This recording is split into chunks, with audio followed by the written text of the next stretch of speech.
tangan karena tersayat, keluar darah luka diikat. Jauhi olehmu segala maksiat, agar selamat bisa didapat. Shalom, menjojua. Kita bertemu lagi dalam renungan pagi hari ini, hari Rabu, tanggal 29 April tahun 2020. Saudaraku yang dikasihi Kristus, mari kita mulai dengan doa.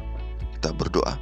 Terima kasih Tuhan untuk segala yang terbaik yang Tuhan berikan pada kami, perlindungan Tuhan dalam hidup kami, dan tidur kami yang nyenyak yang kami sudah nikmati pada malam hingga pagi ini. Tuhan, kami akan belajar firman-Mu.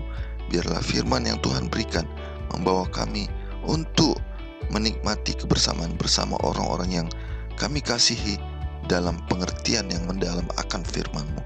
Bapa, biarlah hidup kami selalu penuh berkat-Mu dan nama-Mu dimuliakan.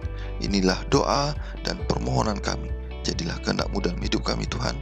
Dalam nama anak-Mu Yesus Kristus, Tuhan dan penebus kami berdoa dan mengucap syukur selalu. Amin. Renungan pagi kita pada hari ini berjudul Bicarakanlah berkat-berkat Tuhan. Mari kita baca ayat hafalan bersama-sama. Jikalau engkau sudah insaf, kuatkanlah saudara-saudaramu. Lukas 22 ayat 32. Iman membiasakan jiwa dengan keberadaan dan kehadiran Allah, dan hidup dengan mata yang tertuju kepada kemuliaan Allah. Semakin lama semakin banyak kita melihat keindahan tabiatnya, keistimewaan kasih karunia-Nya. Jiwa kita menjadi kuat dalam kuasa rohani karena kita bernapaskan suasana surga dan menyadari bahwa Allah berada di sebelah kanan kita, sehingga kita tidak dapat digoyahkan. Kita bangkit di atas dunia sambil memandang Dia yang adalah kepala atas 10.000 oknum yang sempurna keindahannya. Selected Message Book 1 halaman 334. Setiap orang yang mengasihi Allah harus bersaksi tentang betapa berharganya kasih karunia dan kebenarannya. Mereka yang menerima terang kebenarannya harus memiliki pelajaran demi pelajaran mendidik mereka untuk tidak berdiam diri, tetapi untuk berbicara berkali-kali satu sama lain. Mereka harus mengingat pertemuan sahabat ketika mereka yang mengasihi dan takut akan Allah dan yang memikirkan namanya dapat memiliki kesempatan untuk mengungkapkan pikiran mereka dalam berbicara satu sama lain. Keagungan surga mengidentifikasi kepentingannya dengan orang-orang percaya, betapapun rendah hati mungkin adalah keadaan mereka. Dan kapanpun mereka diistimewakan untuk bertemu bersama adalah tepat bahwa mereka sering berbicara satu sama lain, memberikan ucapan terima kasih dan cinta yang merupakan hasil dari pemikiran akan atas nama Tuhan. Dengan demikian Allah akan dimuliakan ketika Dia mendengar, dan pertemuan kesaksian akan dianggap yang paling berharga dari semua pertemuan. Untuk kata-kata yang diucapkan dicatat dalam kitab peringatan. Jangan memuaskan musuh dengan tinggal di sisi gelap dari pengalaman Anda. Percayalah kepada Yesus sepenuhnya untuk membantu melawan godaan.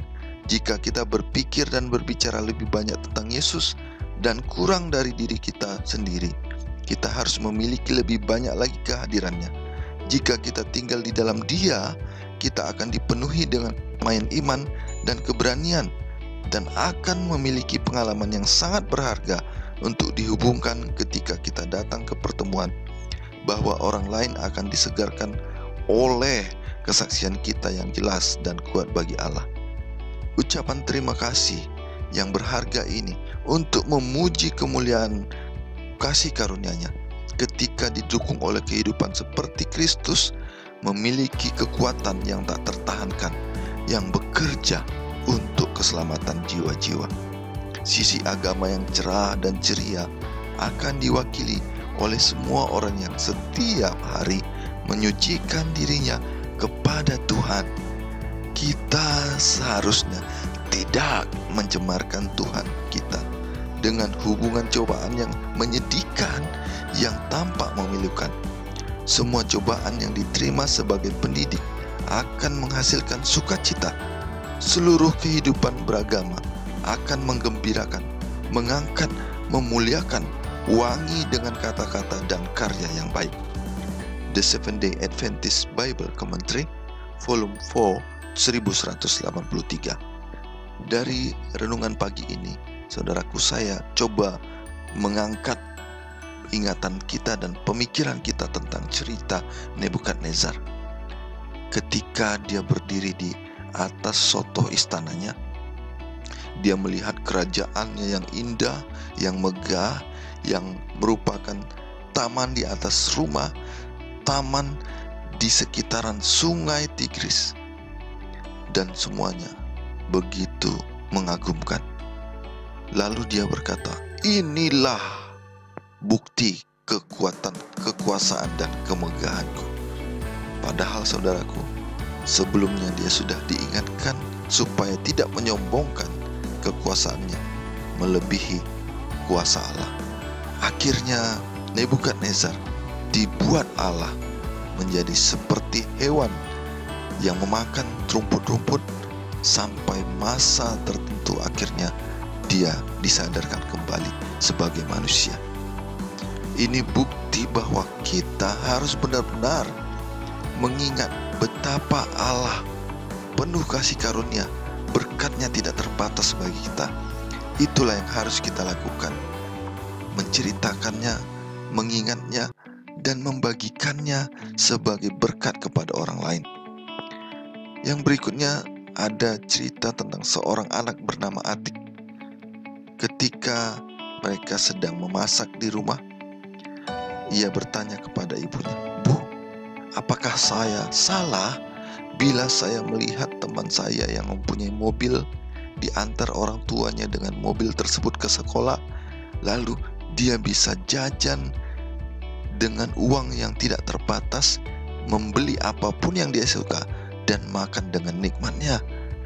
Dan ketika dia belajar, bukunya lengkap beserta alat tulisnya, dan dia sudah belajar sebelumnya dengan bimbingan guru les." Lalu ibunya memandangnya dengan penuh kasih sayang serta membelai Atik. Sang ibu bertanya, "Lihatlah langit sekali-sekali, tetapi jangan seterusnya kamu melihat langit, terutama ketika kamu berjalan di suatu jalan raya. Engkau harus fokus untuk melihat jalan raya di depan. Engkau harus melihat jalan itu ke bawah, apakah ada lubang supaya engkau tidak tersandung, atau ada sesuatu yang menghalangi jalanmu. Engkau harus melihat ke depan, apakah ada kendaraan yang akan mencelakaimu, sehingga engkau berhati-hati." Atik, hidup kita bukan hanya melihat kemewahan, kesuksesan orang-orang di sekitar kita yang lebih dari kita, tetapi kita juga harus melihat begitu banyak tantangan, cobaan, dan godaan di depan kita, dan kemungkinan yang akan mencelakai kita. Dan ketika kita melihat ke belakang, ternyata ada orang yang masih berjalan di belakang kita, yang masih tertinggal dari kita. Oleh karena itu, tetaplah bersyukur, tetaplah berbagi berkat-berkat Tuhan. Ceritakan rasa syukurmu kepada orang-orang di sekitarmu, dan siapkan dirimu untuk berbagi dengan orang lain. Ke depan juga engkau punya tujuan.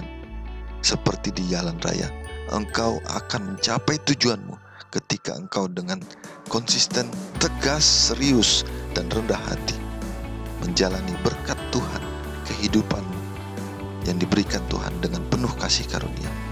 Dan bisa engkau lihat ke atas, ke langit sekali-sekali, untuk melihat bahwa ada yang lebih hebat darimu, supaya engkau tetap rendah hati dan memuliakan Tuhan.